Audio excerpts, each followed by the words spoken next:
friends, fellow citizens, children of this modern world. We gather here not in the shadow of a dictator's statue, but beneath the blinding lights of a billion screens. We are not marched into chains by the crack of a whip, but gently guided into cages of our own making with the chime of a notification. We speak today not of the freedom that was taken, but of the freedom we were sold. A glittering, empty package, a grand and terrible illusion. We are told we are free.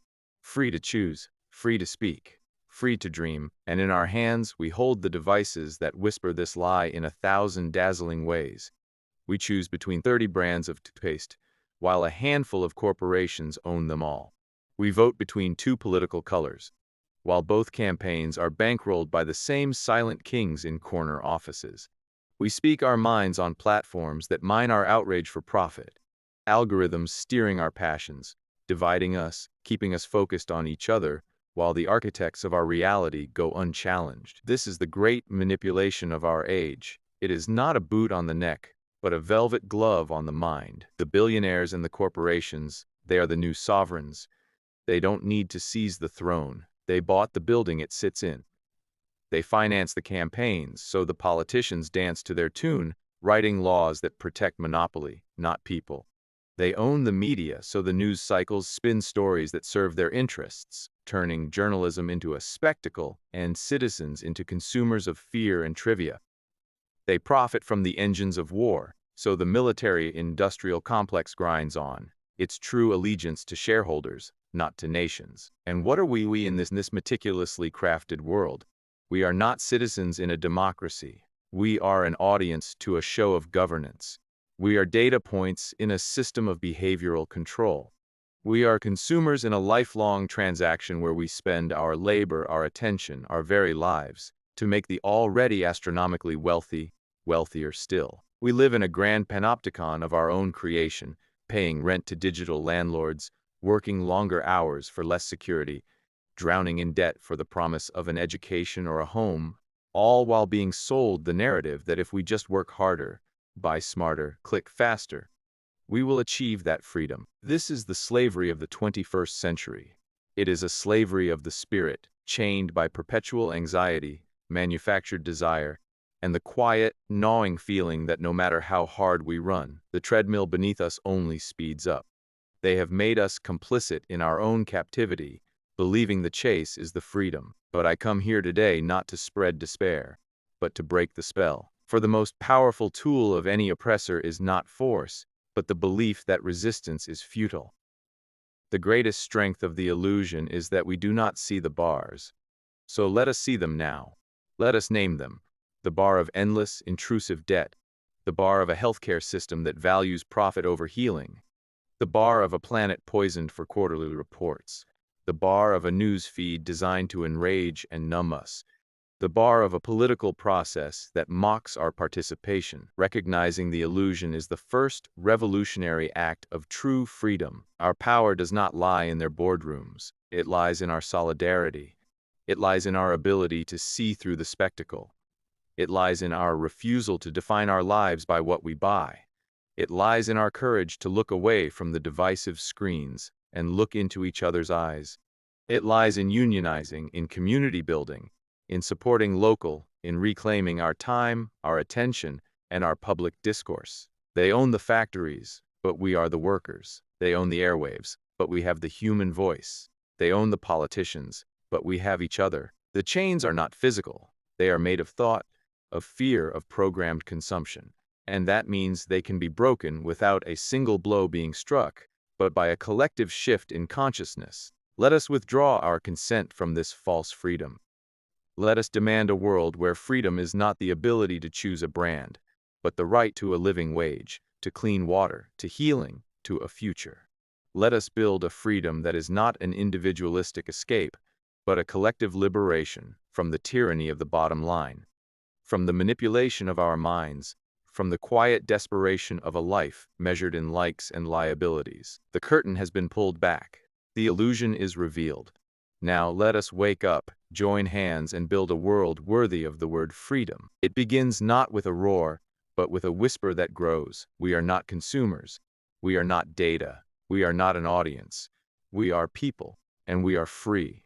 Now, let's act like it. The final, most brutal mechanism of this system is not just to distract or manipulate, but to destroy those who hold up the mirror. To the truth teller, the activist, the whistleblower, they have a special punishment. You do not get a cage. You get a character assassination. You do not get a trial. You get a smear campaign. You will be called crazy, a conspiracy theorist, unstable. Why? Because it is the easiest way to dismiss uncomfortable facts, to pathologize courage, to make the public look away from your evidence and instead question your sanity. They medicalize dissent. You will be accused of working for a foreign government, of being a traitor, a spy, an agent of chaos, because it reframes your fight for truth into a story of national betrayal. It wraps their corruption in the flag and your revelation in the banner of the enemy. They nationalize their crimes and criminalize your conscience. Your life will be put under a microscope. Every mistake, every vulnerability will be amplified. They will turn your past into a weapon. They will use their media to paint you as the villain in a story they control. And why? Why this relentless, coordinated attack? Because you are not just exposing a crime. You are shattering the illusion itself. You are proving that the system is not just flawed but corrupt by design. You are showing the hand behind the curtain. You are giving people the one thing the architects of this false freedom fear most: clarity. When you show that the game is rigged, you don't just break a rule, you make the whole game impossible to play. And so, they must eliminate you from the board. Not always with bullets, though sometimes, but more often with lies, with isolation, with financial ruin, with the crushing weight of legal battles, with the utter destruction of your name. But hear this, and hear it well. Their fury is your validation. The scale of their attack is the measure of your truth. When they call you crazy, remember, Galileo was crazy. Sojourner Truth was a troublemaker. Nelson Mandela was a terrorist. When they call you a traitor, remember, Daniel Ellsberg was a traitor. Chelsea Manning was a traitor. Every single person who ever told an empire an unbearable truth about itself was labeled a threat to its security. They must destroy you because your existence proves that individual conscience is still the most dangerous force on Earth. A force no algorithm can fully predict, no contract can bind, and no amount of money can ultimately control. So to every soul feeling that burning truth within, who sees the cracks in the grand facade, know the cost. Count it. It is real, and it is brutal. But also know this: you walk a path lit by the lanterns of history's bravest. Your label is their badge of honor. Your isolation is their admission of fear. And when they turn their mud-slinging machine upon you, it is because you have pointed directly at the heart of the machine itself. Do not let them make you bitter. Let their attack make you undeniable. Document everything. Speak plainly. Build community with others who see. Your power is not in their recognition, but in your relentless, verifiable truth. They have the labels, they have the headlines, they have the billions, but you have the truth. And in the long arc of history, it is the truth tellers, the crazy ones, the traitors, for whom statues are eventually built, not in town squares, but in the liberated minds of generations to come. Stay dangerous, stay true, and know that when they come for you, it is only because you are already winning. Then you have named your purpose, and in doing so, you have transformed the very nature of the battle. If that is your genesis, to speak the raw, unvarnished truth in a world built on varnish and veneer, then you are not a participant in their system. You are a witness against it. And the chains they place around your neck, you are right. They are not your shackles. They are your trophies. Every smear, every label of crazy, every threat in the dark, these are not marks of your defeat. They are proof of your effectiveness. They are the desperate, clanking jewelry of a corrupt kingdom, fastened upon you because you have become too loud to ignore, too clear to confuse, too real to disappear. They think the chain will weigh you down, but you have turned it into a medallion of honor. They think the prison will silence you, but you have made your cell a pulpit. Look at the history of truth tellers. The prophets cast out, the philosophers poisoned, the revolutionaries exiled. Their chains, literal and metaphorical, were never symbols of their submission. They became the enduring icons of their resistance. The cross, the jail cell, the exile's road, these are the trophies won in the war against lies. So wear yours. Let it be seen. Let the corporate media call you mad. Your sanity is a lightning bolt in their world of calculated fog. Let the politicians call you a traitor, your allegiance to a truth that transcends their borders and their bribes. Let the comfortable and the complacent look away. You are not here for their approval. You are here on assignment from a deeper conscience. Your existence is the crack in the grand illusion.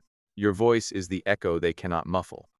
And when they try to chain you, they merely advertise their own fear. They are handing you the very evidence of their corruption, link by heavy link. So speak. Not with anger, but with the terrifying calm of one who knows their origin and their destination. Speak, God, let your chain neck be the compass that points others toward true north. Speak until the clanking of your trophies becomes a rhythm, a drumbeat that others begin to hear in their own hearts. For when a soul knows it was created for this very fight, no weapon forged against it can truly prosper. It may bend, it may bruise, it may seem to break, but it will testify. You are the living proof that the illusion is fragile. You are the reminder that some chains are meant to be worn, not as bonds, but as battle scars turned to gold in the light of a purpose no man can revoke. Now go. Bear your trophies. Speak your truth. The illusion is shaking. Look at them. My neighbors, my co-workers, the very people whose chains I am trying to break. They are the ones shouting me down. Their faces twisted not with the rage of the oppressed, but with the borrowed fury of their oppressors. They fight me with a fervor that should be reserved for their liberators. And the bitter, tragic joke of it all is this: they are aiming their weapons at the mirror. They have been taught to hate the reflection. They have been sold a story where I am the enemy, where my truth is a threat to their stability, my clarity a danger to their comfort. They have been told that the hand pointing at the prison wall is the hand that built it. They do not see that the freedom they defend so fiercely is the very cage that confines them. They attack me for disturbing the peace, a peace built on their knees. They call me a disruptor for naming the disease, while they defend the poison because it tastes sweet and comes in a familiar bottle. They fight against their own purpose. Their purpose is not to be loyal consumers in a system that harvests their life for profit. Their purpose is to be communities, creators, caregivers, free souls. Yet they battle for the right to remain a cog, mistaking the grinding of the machine for the sound of progress. They fight against their own freedom. They vigilantly guard the gate of their own prison, convinced that the key I offer is a trick, a theft, a danger. They have been hypnotized to love their shackles because they are shiny and personalized, and to fear the free, open air where they might actually have to stand on their own feet and think their own thoughts. Do not hate them, pity them, for their ignorance is not innate, it is manufactured, a cultivated harvest. Their minds are not empty, they are full of someone else's propaganda, someone else's fears, someone else's enemies list. They are the human shield for the powerful. They are the army that pays for its own occupation. Their anger is real, but it is a flame directed by another's hand, burning down their own village. So when they throw their words like stones, I will not throw stones back. I will see the wound behind their rage, the fear behind their hatred, the manipulated heart that still beats, however faintly, for something real. My fight is not with them. My fight is for them. Even when they become the instrument of my suffering, I will speak the truth, not at their ignorance, but through it. I will speak to the sliver of doubt behind their certainty, to the memory of freedom in their spirit that they have been taught to forget. I will speak until the borrowed rage falters, and for one clear, terrifying moment, they see the face of the true manipulator over my shoulder. Today, they may stand as a wall against me, but my purpose is to be the quiet, persistent whisper in the brick, the fissure in the mortar. Until one day, the wall realizes it was never a wall at all. It was a crowd of separate stones, each one capable of something else. Each one capable of choosing, finally, to fall not upon me, but away from the lie that bound them together. Let them shout. Their confusion is the proof of the spell, and every spell can be broken. I will be here. Not to condemn the crowd, but to awaken the individuals within it. Waiting for the glorious, inevitable moment when their eyes clear, and they look at the chains on their own wrists. And then, at last, they turn their fury in the right direction. The journey to freedom begins when you stop attacking the one who tells you you're in a cage, and instead, turn to face the lock. I am not your enemy. I am your echo, the echo of the freedom you were born for, but have been taught to fear. Hear me. So here we are. After all the storms of truth, the clashes of will, the breaking of illusions, here we are. Let us remember, in the quiet after the shouting, one undeniable, binding fact. We are all just travelers here. Simple travelers. Brief visitors on this ancient spinning rock. None of us asked for the ticket. None of us will stay for long. We arrive with nothing. We will leave taking only the weight of what we loved and how we lived. Look at the person beside you, the one who agrees with you and the one who does not, the billionaire in his tower and the cleaner who sweeps its floors, the activist and the crowd that misunderstood them. We are all walking the same brief, stunning path from mystery to mystery. This changes everything. Does it mean we stop seeking justice? It means we pursue it with the humility of those who know the clock is ticking for us all. Does it mean we stop speaking truth? It means we speak it with the compassion of those who know every soul is fighting a hard battle we cannot see. But it must mean we stop confusing the battle for the journey. They can keep their illusions of power. We will seek the reality of connection. They can keep their empires of sand. We will build moments of meaning. Let us make our stay here enjoyable.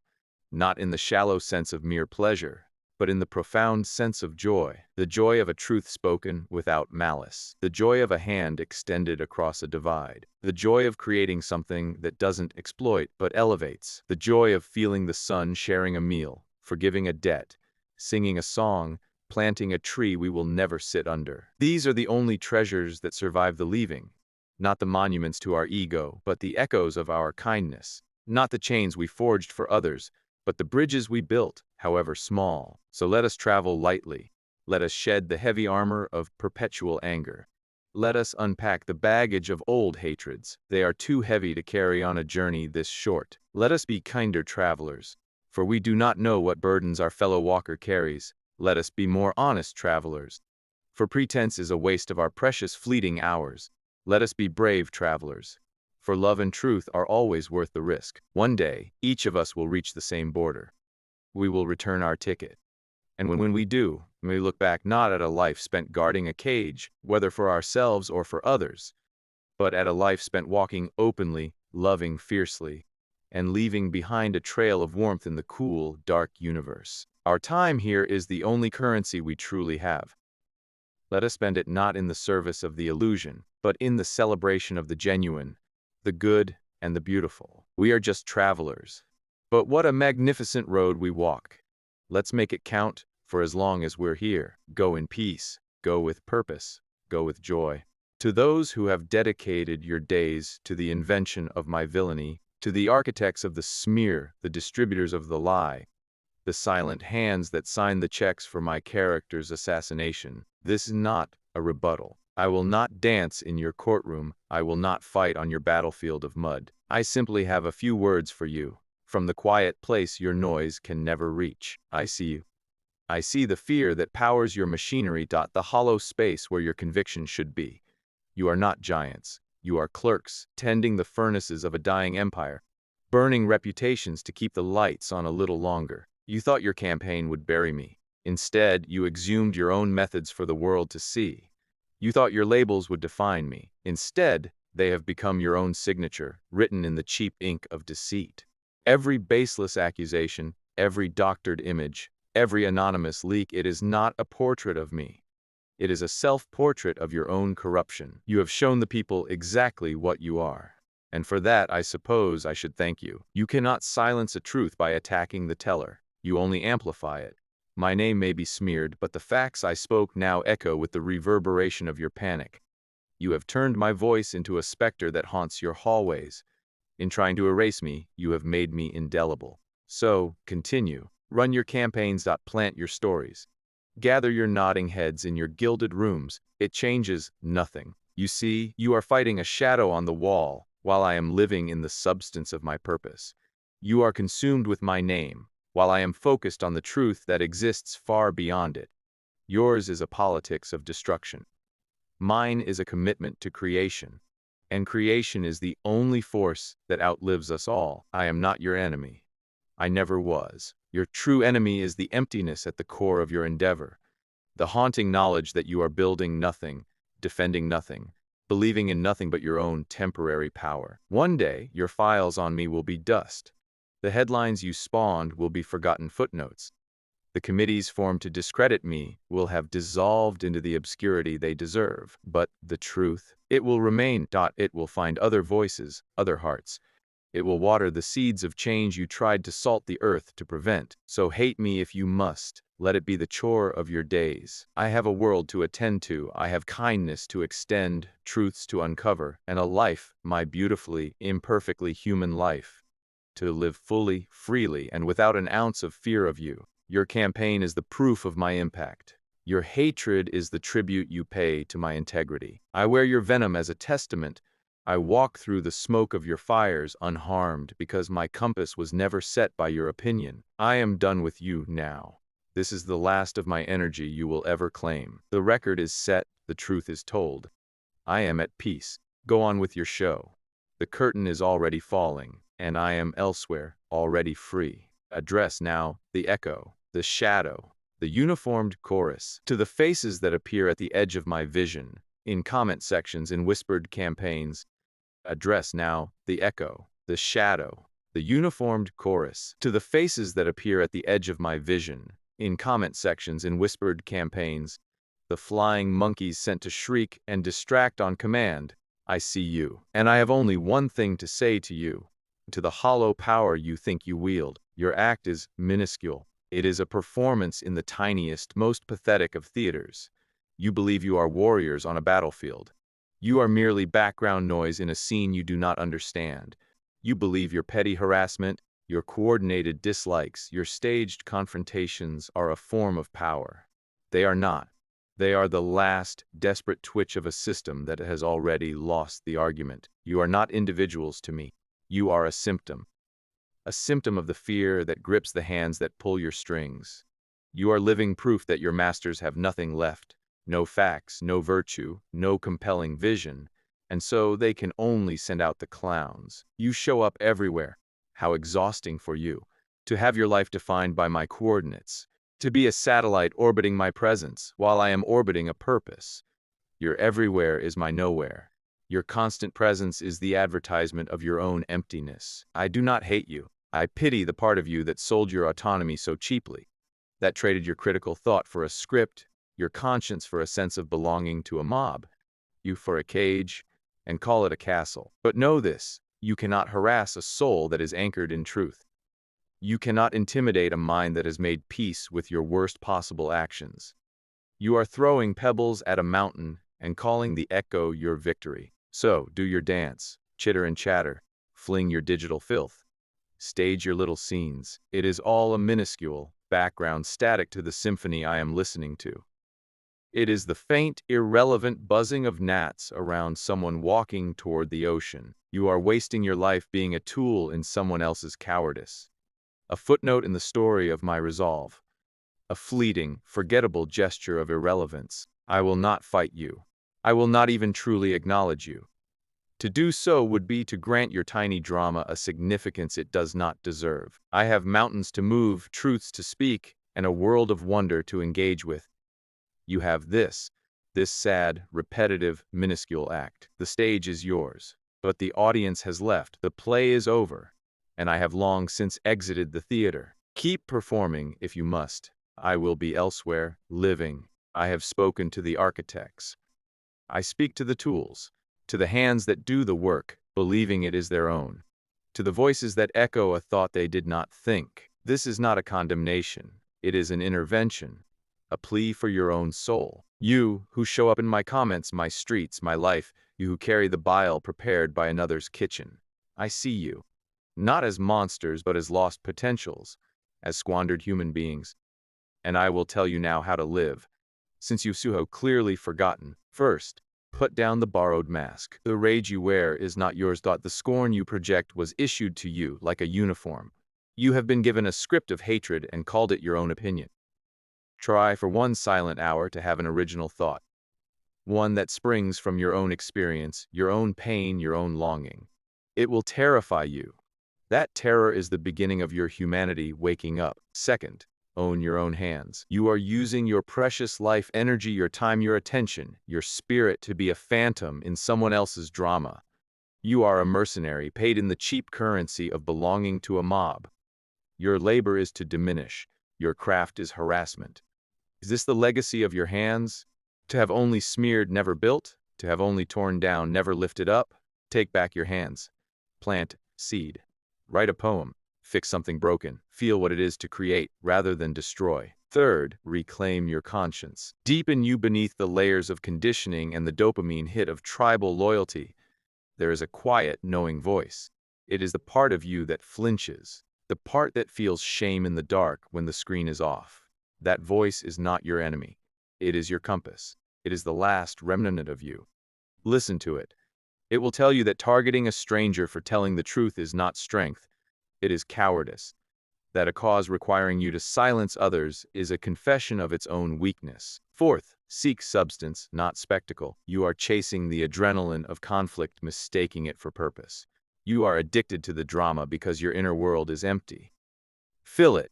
Read a book that challenges you. Learn a skill that masters you. Listen to music that breaks your heart open. Have a conversation with someone you've been trained to hate and find the human behind the label. Purpose is not found in the chorus of a hateful chant.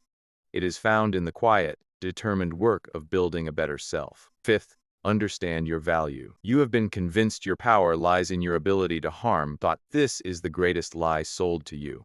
Your true power lies in your ability to choose, to withdraw your consent, to say, no, I will not be the blunt instrument today. The moment you do that, you become more dangerous to the corrupt than I ever could be. For you prove their most vital weapon, the human conscience, can be turned back on. You are not insignificant. That is why this hurts to watch. You have courage, but it is misdirected. You have loyalty, but it is exploited. You have passion, but it is poisoned. You could be warriors for something real, guardians of your own communities, champions for your own families, artists of your own lives. Instead, you have chosen to be footnotes in my story, a smear of static on the screen of my work. How small you have chosen to be. The path of the tool is a path of ultimate emptiness. You will be used until you are dull, and then you will be discarded. The architects do not love you. They despise you for your usefulness. Your redemption does not lie in bringing me down. It lies in standing up for the first time as your own person. So here is my final advice, given not with malice, but with a desperate hope for your liberation. Stop being an echo. Start being a voice. Stop being a weapon. Start being a human. Stop fighting shadows and step into your own light.